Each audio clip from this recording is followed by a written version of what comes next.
भद्रं कर्णेभिः शृणुयामदेवः भद्रं पश्येमाक्षभिर्यजत्राः स्थिरैरङ्गैस्तुष्टुवागुंशः यशेमदेवहितं यदायुः स्वस्ति न इन्द्रो वृद्धश्रवः स्वस्ति नः पूषा विश्ववेदाः स्वस्ति नस्तारक्षो अरिष्टनेमिः स्वस्ति नो बृहस्पतिर्दधातु ॐ शान्ति शान्ति शान्ति। शङ्करं शङ्कराचार्यं केशवं सूत्रभाष्य कृतौ वन्दे भगवन्तौ पुनः पुनः। ईश्वरो गुरुरात्मेति मूर्तिभेद व्योमवद्व्याप्तदेहाय दक्षिणामूर्तये नमः। ओम शांति शांति शांति। मांडुक्योपनिषद के इस प्रथम आगम प्रकरणम में यहाँ पे ओंकार के माध्यम से और श्रुति वाक्यों की प्रधानता के आधार पर आत्म तत्व का निरूपण किया जा रहा है। तो 12 मंत्र हो गए और कारिका भी हो गई, एक कारिका रह गई है, 28 कारिका तक हो गई। तो प्रणव को ईश्वर रूप बताया गया। प्रणवम ईश्वरं विद्या सर्वस्य हृदय स्थितम सर्वव्यापिनम ओंकारं मत्वा धीरो न शोचति। ते जो बताया गया ईश्वर रूप बता करके उसको जानेगा जो धीर पुरुष, विवेकी पुरुष, शोक से रहित हो जाता है, ये बताया गया। अब इस अंतिम कारिका के द्वारा भी प्रणव की स्तुति की जा रही है। टीका में ओंकारं तुरीय भावम आपन्नम यह प्रतिपन्नस। जो ओंकार तुरी भाव रूप, तुरी स्वरूप है ओंकार, तुरी स्वरूपता को प्राप्त ओंकार को जो जानता है, तम स्तौति, उस ज्ञानी की स्तुति कर रहे हैं। यहाँ ज्ञानी की स्तुति कर रहे हैं। ओंकार को का जो वेत्ता है, तुरीय भावापन्न ओंकार को आत्म रूप से जो जान लिया, उस ज्ञानी की स्तुति कर रहे हैं अंतिम कारिका में। अमात्र इति अमात्रोऽनन्तमात्रश्च द्वैतस्योपशमः शिवः ओंकारो विदितो येन स मुनिर्नेतरो जनः।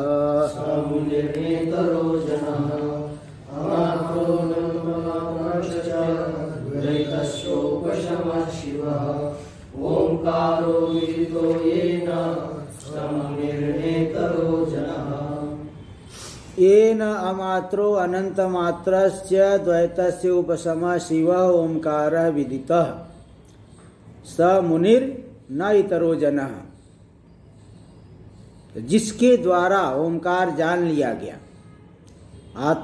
आत्मस्वरूपत्वेन ओंकार जान लिया, ब्रह्म स्वरूपापन्न ओंकार को जिसने आत्म रूप से जाना, वही मुनि है। परमार्थ तत्व का मनन करने से वह मननात् मुनि, उसने परमार्थ तत्व का मनन कर लिया। ओंकार को यानी ब्रह्मा भिन्न ओंकार को आत्म रूप से जान लिया, यानी उसने परमार्थ तत्व का मनन कर लिया, वही मुनि है। बाकी लोग नाम के आगे मुनि लिख लो तो मुनि नहीं है, फलाना मुनि ढकाना मुनि, नाम के आगे मुनि लिखने से मुनि नहीं हो जाएंगे। अगर ब्रह्मा भिन्न ओंकार को आत्म रूपत्व ने जाने तभी मुनि हुए। कैसा है ओंकार? अमात्र, जिसमें कोई मात्रा नहीं है, मात्रा से रहित तुरीय भावापन्न है। और अनंत मात्रस्य, वह जो तुरीय भावापन्न ओंकार है, उसमें उसका परिच्छेद किया ही नहीं जा सकता, उसको मापा ही नहीं जा सकता। परिच्छेद देश काल वस्तु तीनों प्रकार के परिच्छेद से जो रहित है। और द्वैतस्य उपशमः, द्वैत का उपशम, द्वैत जिसमें विलीन हो गया है, आत्मा में बाधित हो गया है। शिव स्वरूप कल्याण स्वरूप है। ऐसा ओमकार जिसने जान लिया वही मुनि है, अन्य लोग मुनि नहीं है।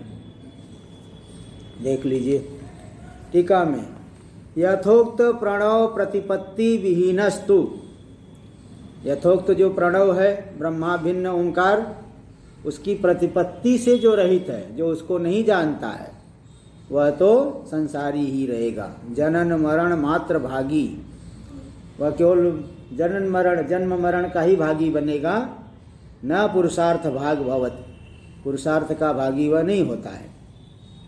उत्पत्ति जन्म मरण को ही प्राप्त करते रहेगी। ती विद्या रहितम निंदति, इस तरह से विद्या रहित पुरुष की निंदा कर रहे हैं। नेतरो जनः, अन्य लोग मुनि नहीं है। ओंकार को जिसने जान लिया वही मुनि है, अन्य लोग मुनि नहीं है।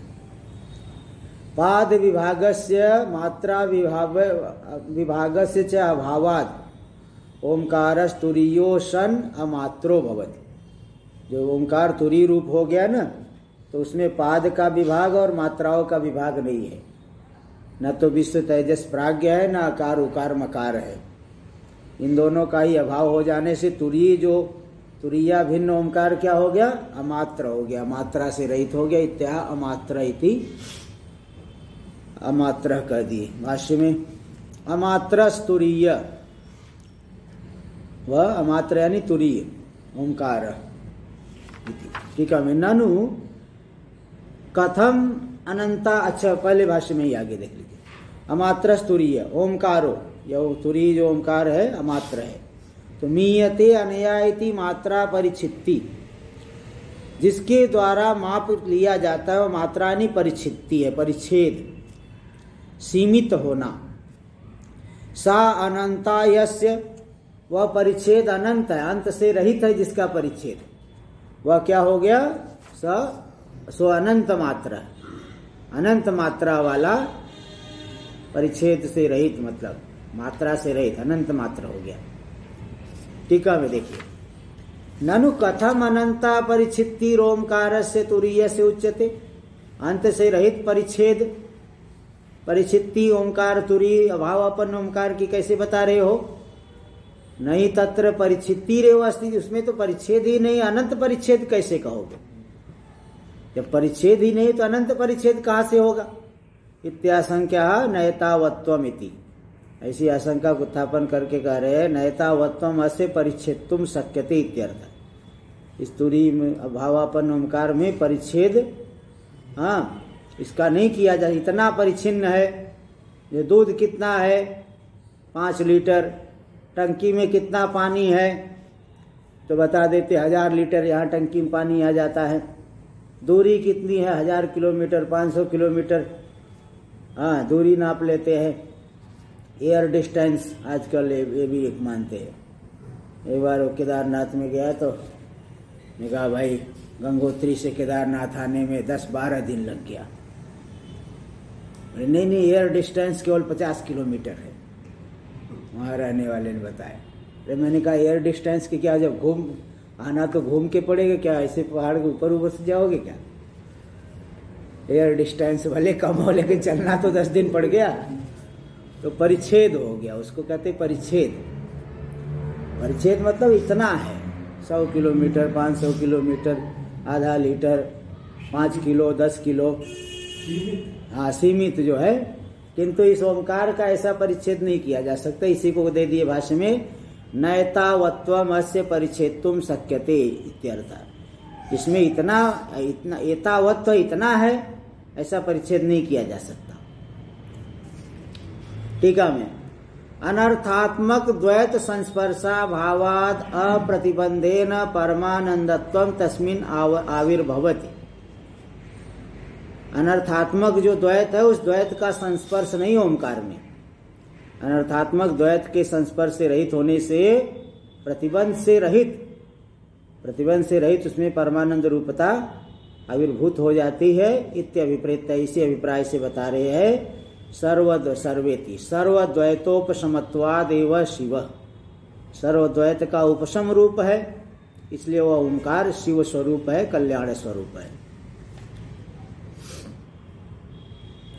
ओंकारो यथा व्याख्यातो, ओंकार जिस ओंकार की व्याख्या की गई है उस ओंकार को विदितो येन, जिसके द्वारा जान लिया गया, स मुनिर, स परमार्थ तत्व से मननात् मुनि, उसने परमार्थ तत्व को जान लिया तो वही मुनि हो गया। नेतरो जन शास्त्रविद अपि इत्यर्थ, अन्य जो है शास्त्र को बहुत जानते हैं लेकिन तत्व का मनन नहीं किया तो वह मुनि नहीं कहा जाएगा, वह वास्तव में मनीषी नहीं है। नहीं तो ऐसे शास्त्र ज्ञान बहुत रहता है लेकिन पालन नहीं कर पाते। कोई एक जो है वक्ता थे, वो प्रवचन कर रहे थे कहीं पे कि भाई बैगन नहीं खाना चाहिए, और उनको बैगन बड़ा प्रिय था, तो पत्नी को बोल के रखे थे सुबह जो है बैगन बनाना है, और प्रवचन भी बोल दिए कि बैगन नहीं खाना चाहिए, और पत्नी ने बनाया ही नहीं। बोले भोजन में देखे तो बैगन नहीं, गायब। पत्नी से झगड़ पड़े, क्यों रे तूने बनाया नहीं? बोले आपने ही तो प्रवचन में कहा कि बैगन नहीं खाना चाहिए, ठीक नहीं है। बोले वो प्रवचन वाला बैगन को मना किया था, यहाँ वाले को नहीं मना किया। जो प्रवचन वाला अलग है, तू तेरा डिपार्टमेंट अलग रख, प्रवचन वाला डिपार्टमेंट अलग है, तेरा वाला डिपार्टमेंट अलग रखना तू। ऐसा कहीं शायद अखंडानंद सरस्वती जी ने उदाहरण दिया है। तो ऐसा तो इस तरह का जो है, अब शास्त्र जानते हो और ये जो है और उसका पालन नहीं कर रहे हो तो बोले वो मुनि नहीं है, वो तो साधारण आदमी हो गया। तो नेतरो जन शास्त्रविद अपि, शास्त्र ज्ञानी होने पर भी अगर ओंकार तत्व का, ब्रह्माभिन्न ओंकार का मनन नहीं किया तो वह मुनि ही है, वो मुनि नहीं है। अन्य लोग जिसने परमार्थ तत्व का मनन किया वही मुनि है। टीका में देख लीजिए, यथा व्याख्याता का अर्थ है पूर्वार्धेन उक्त विशेषणवान, पूर्वार्ध के विशेषण से युक्त जो ओंकार है उसकी जो व्याख्या की गई है, उस प्रकार का ओंकार। ओंकार का मतलब ये नहीं केवल अकार उकार मकार तीन मात्रा को जान रहे, ब्रह्माभिन्न ब्रह्म स्वरूप है ओंकार, उससे अभिन्न जो विशेषण दे, अमात्रा अनंत मात्रा द्वैत शिवपसम शिव, ऐसा ओंकार, इसको जिसने जान लिया वही मुनि हो गया। ननु यथोक्त प्रणव परिज्ञान रहितस्यापि शास्त्र परिज्ञानवत्वात् न जन्मोपलक्षित संसार भागत्वेन पुरुषार्था सिद्धि। बोले यथोक्त प्रणव के ज्ञान से रहित है तो भी तो शास्त्र ज्ञानी है बहुत लोग, तो शास्त्र के परिज्ञान वाले होने से जन्मोपलक्षित संसार भागी नहीं, न जन्मोपलक्षित संसार भागत्वेन पुरुषार्था सिद्धि, जन्म से उपलक्षित संसार के वे भागी नहीं बनेंगे, क्योंकि शास्त्र का ज्ञान तो उन्हें है, इसलिए पुरुषार्थ की असिद्धि नहीं होगी, पुरुषार्थ तो उन्हें मिलेगा। भले प्रणव के ज्ञान से रहित लेकिन शास्त्र का ज्ञान है ना, तो पुरुषार्थ की प्राप्ति तो हो जाएगी। ऐसी शंका पूर्व पक्षी ने किया तो सिद्धांति करा मैं एवं ऐसा मत कहो, एवं मां वदतु शास्त्र विदोपि तत्व ज्ञाना भावे मुख्य पुरुषार्था सिद्धिरित्य अभिप्रेत्या नेतर इति। शास्त्र ज्ञानी होने पर भी अगर तत्व ज्ञान नहीं है तो मुख्य पुरुषार्थ की सिद्धि नहीं हो पाएगी। इसलिए कई प्रकार से बोले नाश केचित अज्ञान तो नष्टा केचित नष्टा प्रमादता, केचित ज्ञानावलेपेन अन्य नष्टश्च नाशिता।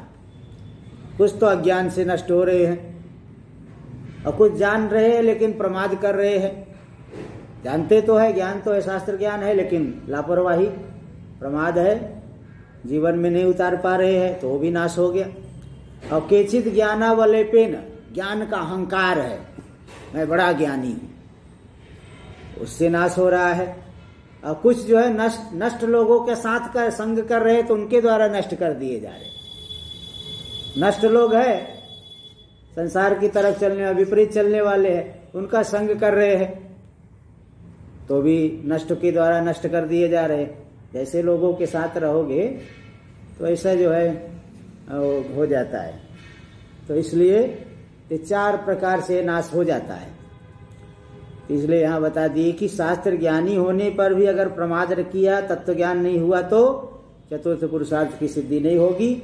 इसी अभिप्राय से कह दिए नेतरो जनः, अन्य लोग जो है वह मुनि नहीं है। तो इस तरह से तदेव प्रणव द्वारेण निरुपाधिकम आत्मानम अनुसंधानस्य पुरुषार्थ परिसमाप्ति। इस तरह से क्या बता, प्रणव के माध्यम से निरुपाधिक आत्मा का जो विचार करने वाला है उसी को पुरुषार्थ की समाप्ति हो जाएगी, परिप्राप्ति हो जाएगी। तो वो 1 नंबर टिप्पणी में दे दी, परिसमन्ता सामग्रेण, अच्छी तरह से प्राप्ति, सम्यक संशय विपर्यादि राहित्ये नाप्ति प्राप्ति रित्यर्थ। संशय विपर्यादि से रहित होकर के पुरुषार्थ की प्राप्ति उसी को होगी। तो प्राप्ति प्रणव के माध्यम से निरुपाधिक आत्मा का जो विचार कर रहा है उसी को पुरुषार्थ परिसमाप्ति होगी। सम्यक संशय विपर्यादि से रहित होकर के पुरुषार्थ की प्राप्ति हो जाएगी उसी को। नेतरेषाम, जो अन्य बहिर्मुख लोग है तो नेतरेषाम बहिर्मुखानाम इति स्थित में निश्चित हो गया। इस तरह से प्रथम जो आगम प्रकरणम ये पूर्ण हुआ। इति मांडुक्योपनिषद अर्थाविष्करण परायाम गौणपादीय कारिकायाम प्रथमम आगम प्रकरणम। ओम तत्सत्। इति श्री गोविंद भगवत पूज्य पाद शिष्यस्य परमहंस परिव्राजकाचार्यस्य शंकर भगवतः कृतौ आगम शास्त्र विवरणे गौणपादीय कारिका सहित मांडुक्योपनिषद भाष्ये प्रथमम आगम प्रकरणम। इति श्रीमद् परमहंस परिव्राजकाचार्य श्री शुद्धानंद पूज्य पाद शिष्य भगवद आनंद ज्ञान विरचितायाम मांडुक्योपनिषद आविष्करण पर गौणपादी कारिका भाष्य टीकायाम प्रथमम आगम प्रकरणम। इस तरह से ये आगम प्रकरण पूरा हुआ। तो 4 प्रकरण में प्रथम आगम प्रकरण में क्या है कि आगम मतलब ये जो शास्त्रवाणी, शास्त्र वाक्यों की प्रधानता से तत्व का निरूपण प्रथम प्रकरण में हुआ है। ओंकार के माध्यम से यह आगम प्रकरण है। तो निरूपण तो किए लेकिन शास्त्र वाक्यों की प्रधानता है। और द्वितीय प्रकरण जो वैतथ्य प्रकरणम आएगा, तो द्वितीय प्रकरण का ये मतलब है कि संसार जो तथ्य के विपरीत दिख रहा है, वास्तविकता से विपरीत दिख रहा है, वितथ जड़ अनेक परिच्छिन्न दिख रहा है, इसका कारण तो एक है, चेतन है, व्यापक है। तो युक्तियों से इस बात को स्वप्नादि दृष्टांतों के माध्यम से संसार को मिथ्या सिद्ध करेंगे। इसलिए अद्वैत में कोई विरोध नहीं है, ये बताएंगे। तो वैतथ्य प्रकरण में ये बताएंगे कि जगत जो है वितथ है, मिथ्या है।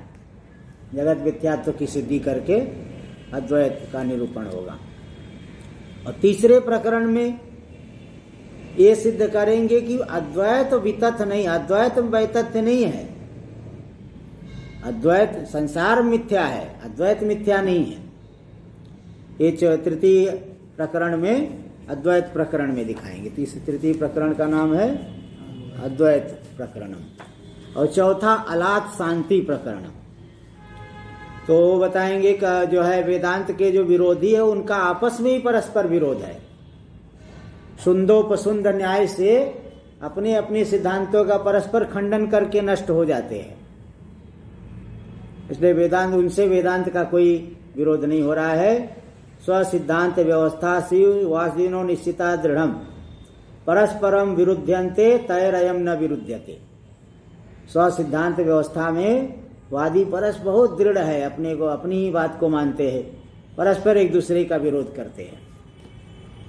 तो उसके द्वारा हमारा कोई विरोध नहीं है, हमारा कोई विरोध, क्योंकि ये कहेगा जैसे सांख्य न्याय का खंडन करेगा, तो ठीक है, अच्छी बात है, सही बात है, आरंभवाद नहीं हो सकता है।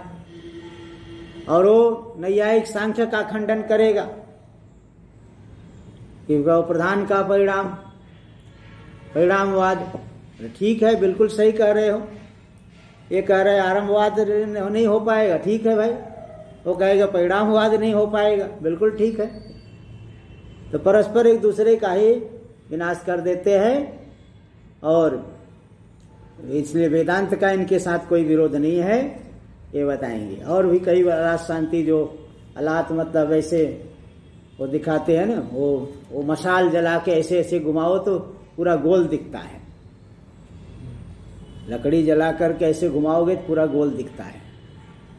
ऐसे संसार इसी तरह से प्रतीत हो रहा है, हालात की तरह, जैसे वो गोल नहीं है लेकिन वो दिख रहा है। तो ये सब कई दृष्टांतों से वो दिखाएंगे कि संसार मिथ्या है और द्वैतवादी जो है परस्पर एक दूसरे से विरुद्ध हो रहे हैं, इसलिए उनके द्वारा वेदांत सिद्धांत की कोई हानि नहीं है। ये चतुर्थ प्रकरण में दिखा देंगे।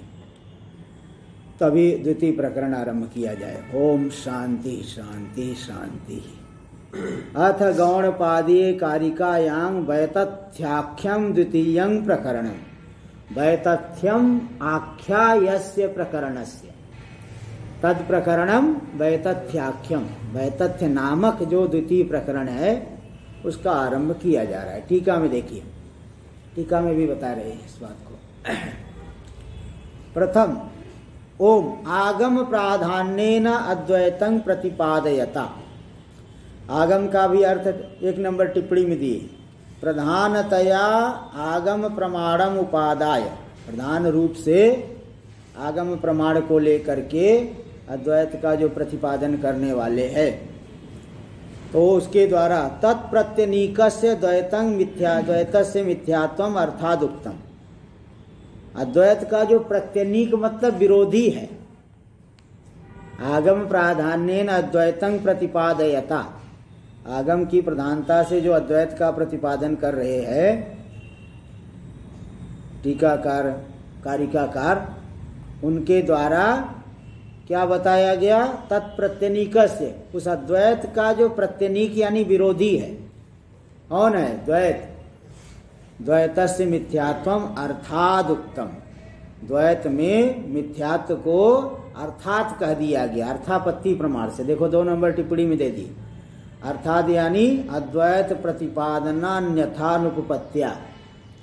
अद्वैत का जो प्रतिपादन कर रहे हैं तो द्वैत मिथ्यात्व के बिना अद्वैत का प्रतिपादन बनेगा नहीं। जब तक द्वैत मिथ्या सिद्ध नहीं होगा तब तक अद्वैत का प्रतिपादन भी ठीक से नहीं हो पाएगा। इसलिए अर्थापत्ति प्रमाण से अद्वैत द्वैत मिथ्या है, अर्थात जो है ये प्रथम प्रकरण में बताया गया। इदानीम, अब जो है अर्थात नहीं बल्कि युक्तियों से दिखाना पड़ेगा, अभी दृढ़ हो पाएगा। इदानीं तन मिथ्यात्वम उपपत्ति प्राधान्येनापि प्रतिपत्तुम शक्यम। द्वैत में मिथ्या तो युक्तियों की प्रधानता से भी जाना जा सकता है।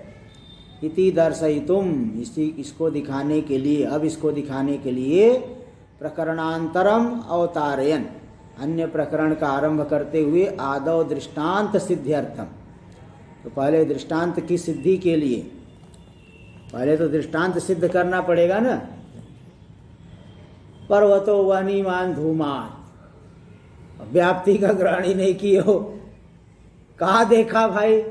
अभी तक तो देखा नहीं मैंने कहीं, सुना तो हो पर्वतो वह्निमान धूमान, व्याप्ति का ग्रहण अभी मैंने नहीं किया, नहीं कल करूंगा।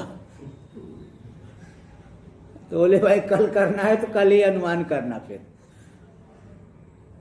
व्याप्ति अनुमान करने के लिए पहले दृष्टांत फिट रखना पड़ेगा, दृष्टांत एकदम जो है निश्चित हो।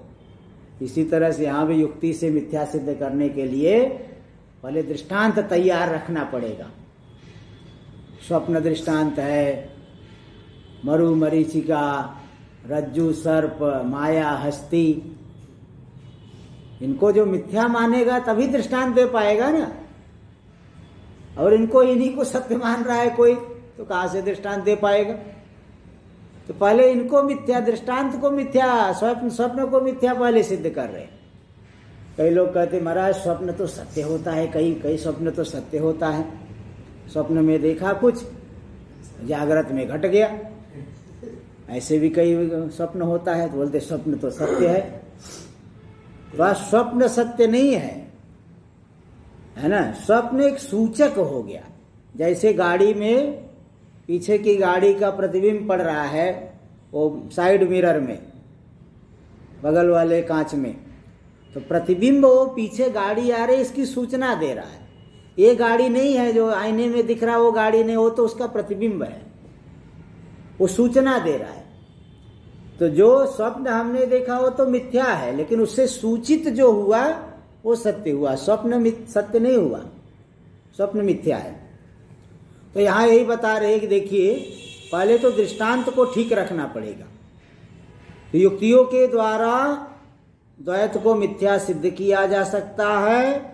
इसको दिखाने के लिए दर्शयितुम प्रकरणांतरम अवतारेण, अन्य प्रकरण का आरंभ करते हुए आदौ दृष्टांत सिद्ध्यर्थम, सबसे पहले तो दृष्टांत की सिद्धि के लिए तस्मिन वृद्ध सम्मति माह, उस दृष्टांत में वृद्ध सम्मति को दिखा रहे हैं कि सभी लोग मानते हैं कि स्वप्नो मिथ्या, स्वप्न मिथ्या है ऐसा मानते हैं, मनीषी लोग कहते हैं। भले जो है विचार ठीक से नहीं किया है तो कोई कोई स्वप्न को सत्य मान लेता है, लेकिन मनीषी लोग स्वप्न को मिथ्या मानते हैं। इसको दिखा रहा है वैतथ्यमिति, कारिका नंबर 1। वैतथ्यं सर्वभावानां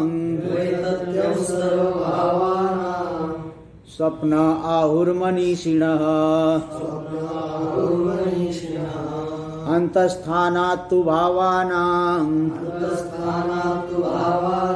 संवृतत्वेन हेतुना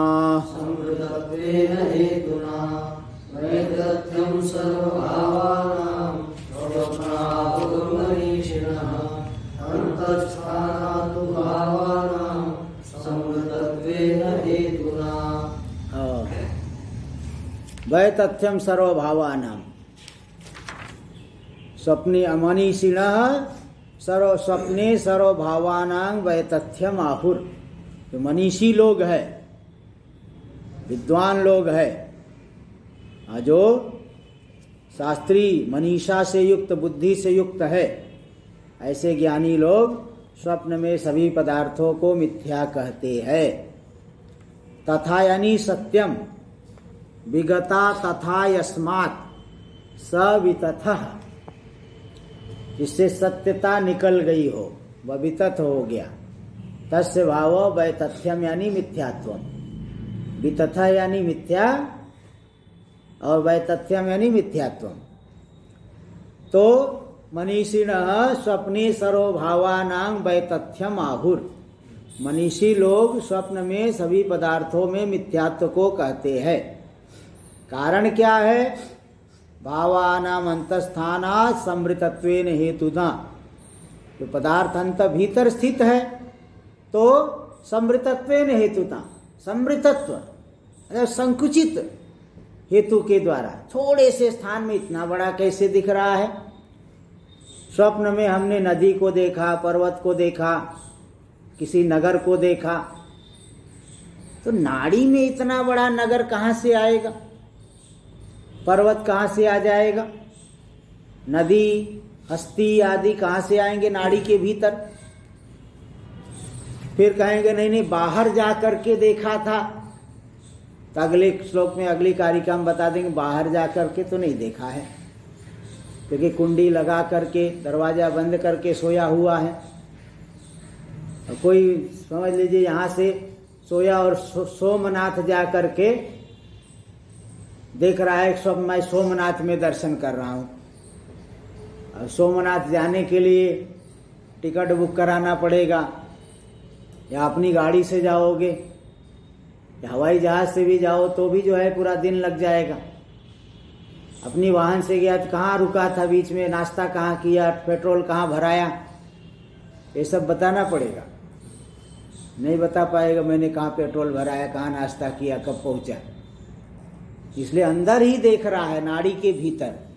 तो अंदर इतना बड़ा स्थान नहीं है कि बहुत बड़ा पर्वत देख ले और नदी देख ले, हस्ती देख ले, व्याघ्र देख ले, नगर का दर्शन। अंदर नाड़ी के भीतर इतना बड़ा नगर कहाँ से आएगा। इसलिए अंत भावानाम अंतस्थानात् अंतस्थितत्वात् समृतत्वेन हेतुना उचित देश काल शून्यत्वेन हेतुना पदार्थानां मिथ्यात्वम्। अंतस्थानात् समृतत्वेन हेतुना भावानां वैतथ्यम। ऐसे जो है अन्वय कर लेना। तो ये अनुमान दे देंगे, अनुमान दिखाएंगे कि स्वाप्निक पदार्थाः मिथ्याः उचित देश शून्यत्वात् रज्जु सर्पवत, रज्जु सर्प के समान। जैसे रज्जु में सर्प, तो उचित देश नहीं हुआ, रज्जु है वहां पे, उचित देश से शून्य है, इसलिए वह ठीक नहीं है। उचित देश काल, वस्तु सत्य हो गई तो उचित देश काल होना चाहिए। उचित देश काल नहीं है तो वस्तु को सत्य नहीं माना जा सकता। भाई जिसको जितना जगह चाहिए, जितना काल चाहिए, उतने काल नहीं होने पर भी दिख रहा है, उतना जगह नहीं होने पर भी दिख रहा है, तो फिर उसे ठीक नहीं माना जाएगा, सही नहीं माना जाएगा। सर्प जो है अपने अवयव में रहेगा, वहां रज्जु में कहा सर्प का अवयव कहाँ है, इसलिए उचित देश काल से रहित, उचित देश से रहित होने से रज्जु में दिखने वाला सर्प मिथ्या है, जैसे माना जाता है। वो तो दृष्टांत तो मानते ही है। इसी तरह से यहाँ स्वप्न के पदार्थ भी उचित देश से रहित है। जितना बड़ा जगह होनी चाहिए उतनी जगह में नहीं दिख, छोटी सी जगह में दिख रहे, इसलिए उनको मिथ्या कहना पड़ेगा। देखिए दे रहे टीका में, न केवलम आप्तोक्ति वसादेव स्वप्न मिथ्यात्व। आप तो मनीषी लोग कहते हैं कि स्वप्न के पदार्थ मिथ्या है, इसलिए हम भी आंख बंद करके मान लेंगे। केवल ऐसी बात नहीं, युक्ति से भी विचार करने पर स्वप्न मिथ्या ही सिद्ध होता है। तो केवल आप्तोक्ति के बल से स्वप्न मिथ्या नहीं है, किंतु युक्ति से भी स्वप्न में मिथ्यात्व का ज्ञान हो रहा है। इत्या अंतस्थानात् तो भावानां समृतत्वेन हेतुना। पूर्वोत्तर प्रकरणयोः संबंध सिद्ध्यर्थम।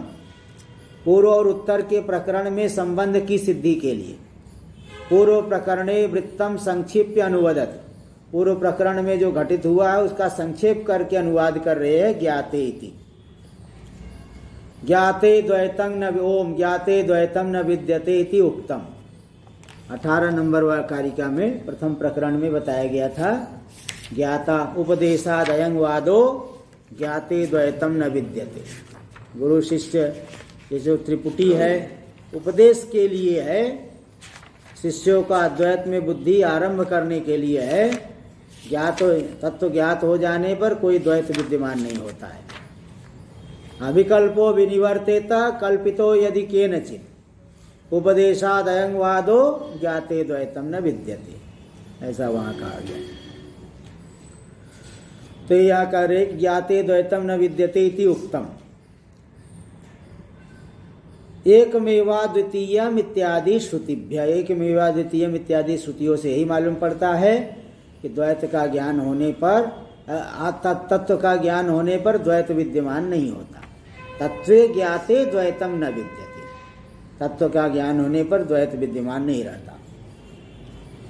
एकमेवा द्वितीयम आदि, आदि शब्द से क्या लोगे? टीका में दे रहे आदि शब्देन यत्र ही द्वैतमिव भवति तदितरः इतरं पश्यति। हाँ, जब द्वैत के समान होता है तो अपने से भिन्न मान करके अपने से भिन्न को देखता है, और जिस दशा में कोई द्वैत नहीं रह गया, हाँ, किसके द्वारा किसको देखे इत्यादि श्रुति आदि पद से ले लेना। तरी द्वैत मिथ्यात्व से प्रागेव सिद्धत्वात्। बोले जब वहां 18वीं कारिका में ज्ञाते द्वैतं न विद्यते बोल दिया आपने, द्वैत में मिथ्यात्व तो पहले ही सिद्ध हो गया। अब ये वाला प्रकरण क्यों ला रहे हो? उत्तरं प्रकरणम अनर्थकम, आगे वाला प्रकरण तब तो अनर्थक हो गया। इत्याशंका आगमेति, ऐसी आशंका होने पर कह रहे नहीं, वो जो वहां था वो तो आगम मात्रम तत्, वो तो आगम मात्र है। आगम की श्रुति वाक्यों की प्रधानता से द्वैत को हमने मिथ्या जाना, श्रुति कह रही है तो हमने मान लिया। हाँ, क्या है हुआ मंत्र? नान्त प्रज्ञम न बहिष्प्रज्ञम नो भयत प्रज्ञम न प्रज्ञान गरम न प्रज्ञम न प्रज्ञम न अदृष्टम अव्यवहार्यम अग्राह्यम अलक्षणम अचिंत्यम अव्यवदिशम एकात्म प्रत्यय सारम प्रपंचोपशम शांत शिव अद्वैतो चतुर्थंग मन्यन्ते स आत्मा स विज्ञेय। तो श्रुति कह रही इतना लंबा चौड़ा तो हमने मान लिया, क्या अपराध कर दिया? तो हाँ, तो हमने केवल मान लिया है क्योंकि श्रुति वाक्य कह रहा है। इसलिए आगम मात्रम तत्, आगम यानी श्रुति वाक्य, आगम प्रकरण है, श्रुति आगम, श्रुति को भी आगम शब्द से कहते हैं, गुरु शिष्य परंपरा को भी आगम शब्द कहते हैं। तो गुरु शिष्य परंपरा से ही ज्ञान आ रहा है ना, इसलिए इसको आगम कह देते हैं। तो आगम मात्र है, श्रुति वाक्य है, गुरु शिष्य परंपरा से मालूम पड़ा है, इसलिए वो तो आगम मात्र है, इसलिए मान लिया हमने। तो अब हमें युक्ति से भी जानना पड़ेगा।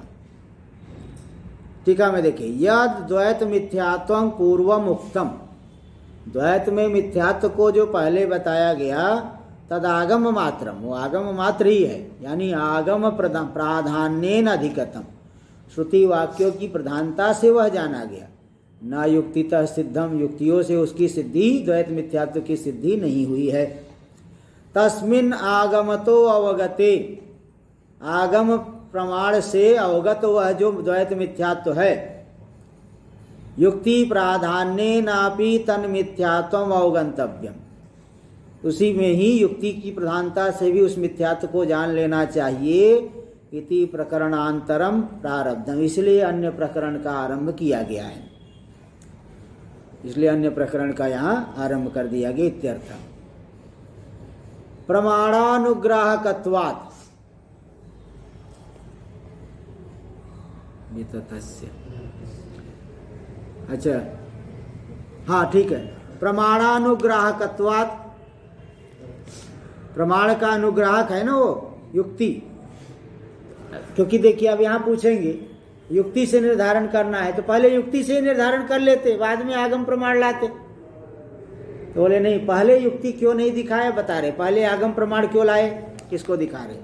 प्रमाणानुग्राहकत्वात् तर्कस्य अनुग्राह्य प्रमाणस्य प्रधानत्वात् तद अधीन विचारानंतरम तर्काधीन विचारस्य सावकाशत्वात् युक्तं पौर्वापर्यं पूर्वोत्तर प्रकरणयोर इति उक्तम। देखो ये जो तर्क होता है ना, प्रमाण का अनुग्राहक है। जो तर्क होता है स्वतंत्रता, स्वतंत्र रूप से वस्तु की सिद्धि नहीं कर पाता, वह केवल प्रमाण का अनुग्राहक होता है। जैसे वहां पे व्यभिचार शंका होती है तो तर्क करते हैं, तो प्रमाण में व्यभिचार की शंका हुई तो तर्क के द्वारा उस व्यभिचार शंका की निवृत्ति की जाती है। इसलिए जो तर्क है स्वतंत्र प्रमाण नहीं कहा गया। न ऐसा तर्केण मतिरापने या इत्यादि में देखो निषेध भी किया गया। स्वतंत्र तर्क से जो है आत्म विषयणी मति की प्राप्ति नहीं हो सकती है। तो तर्क तो प्रमाण का अनुग्राहक है, इसलिए अनुग्राह्य प्रमाण क्या हो गया, प्रधान हो गया। अनुग्राह्य प्रमाण से, अनुग्राह्य प्रमाण श्रुति प्रमाण यहाँ पे है, यहाँ तो मुख्य प्रमाण श्रुति है। तो अनुग्राह्य प्रमाण से प्रधानत्वात्, हाँ अनुग्राह्य प्रमाण की प्रधानता है।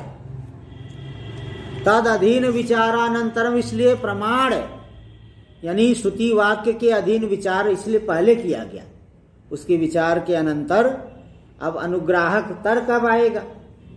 अनुग्रह तो बाद में करेगा, पहले अनुग्राह्य प्रमाण होना चाहिए। इसलिए तर्काधीन विचार से सावकाशत्वात्, अब तर्काधीन विचार को अवकाश मिल गया। पहले प्रमाण से जब तत्व का निरूपण कर दिए, तब उस प्रमाण के ऊपर अनुग्रह करने के लिए, प्रमाण को और पुष्ट करने के लिए तर्क के अधीन विचार को अवकाश मिल गया। सावकाशत्वाद युक्तं पौर्वापर्यम, इसलिए पौर्वापर पूर्वोत्तर भाव युक्त है। पूर्वोत्तर प्रकरण में, पूर्व और उत्तर के प्रकरण में पूर्व पौर्वापर्य युक्त है। पहले आगम, बाद में वैतथ्य प्रकरण। तर्क के अधीन विचार बाद में, पहले शास्त्र वाक्य के अधीन विचार। इस तरह से पौर्वापर्य यहाँ पे ठीक है। संप्रति श्लोकाक्षराणि योजयति, अब श्लोक के अक्षरों की योजना कर रहे हैं। वितथस्येति, वितथस्य भावो वैतथ्यम, वितथ में रहने वाला जो भाव धर्म है, वैतथ्यम यानी असत्यत्व, असत्यत्व, मिथ्यात्व। तो कस्य, किसमें मिथ्यात्व है? सर्वेषां बाह्याध्यात्मिकानां भावानां, जितने भी बाह्य और आध्यात्मिक पदार्थ है, पदार्थानां, स्वप्ने उपलभ्यमानानां, स्वप्न में जिनकी उपलब्धि हो रही है उन सभी में क्या है? मिथ्यात्व है। मिथ्यात्वम आहुः, मनीषी लोग उसको मिथ्या कहते हैं। बाह्य पदार्थ और आध्यात्मिक पदार्थ। बाह्य पदार्थ क्या है? टीका में दे दी घटादय, बाह्या घटादय, बाह्य जो घटपट आदि पदार्थ, और सुखादयस्तु आध्यात्मिका भावा, सुख दुख आदि ये आध्यात्मिक पदार्थ है। तो बाह्य और आध्यात्मिक सभी पदार्थ मिथ्या है, ऐसा मनीषी लोग कहते हैं। कथयन्ति, आहु, कौन कौन कहते हैं? कथयन्ति, आहु यानी कथयन्ति। कौन कहते हैं? मनीषिणः यानी प्रमाण कुशलाः, प्रमाण से विचार करने वाले जो मनीषी लोग हैं वे मिथ्या कहते हैं। वैतथ्य हेतु माह, वैतथ्य में क्या हेतु है? अंतस्थानात्, शरीर के भीतर पदार्थ स्थित है, इतनी छोटी जगह में इतनी बड़ी वस्तु नहीं आ सकती। देखो ये दे रहे, अंत शरीरस्य मध्य स्थानम हेषाम, शरीर के मध्य में इन पदार्थों की स्थिति है, इतने छोटे जगह इतना बड़ा जगह कैसे आएगा? इसलिए वह मिथ्या है। चलिए इसको आगे कर होगा। ओम भद्रं कर्णेभिः शृणुयाम देवाः, भद्रं पश्येमाक्षभिर्यजत्राः, स्थिरैरङ्गैस्तुष्टुवागुंसस्तनूभिर्यशेम देवहितं यदायुः। स्वस्ति न इन्द्रो वृद्धश्रवाः, स्वस्ति नः पूषा विश्ववेदाः, स्वस्ति नस्तारक्षो अरिष्टनेमिः, स्वस्ति नो बृहस्पतिर्दधातु। ओम शांति शांति शांति। शंकरं शंकराचार्यं केशवं बादरायणं, सूत्रभाष्य कृतौ वन्दे भगवन्तौ पुनः पुनः। ईश्वरो गुरुरात्मेति मूर्तिभेद व्योमवद्व्याप्तदेहाय दक्षिणामूर्तये नमः। ओम शांति शांति शांति।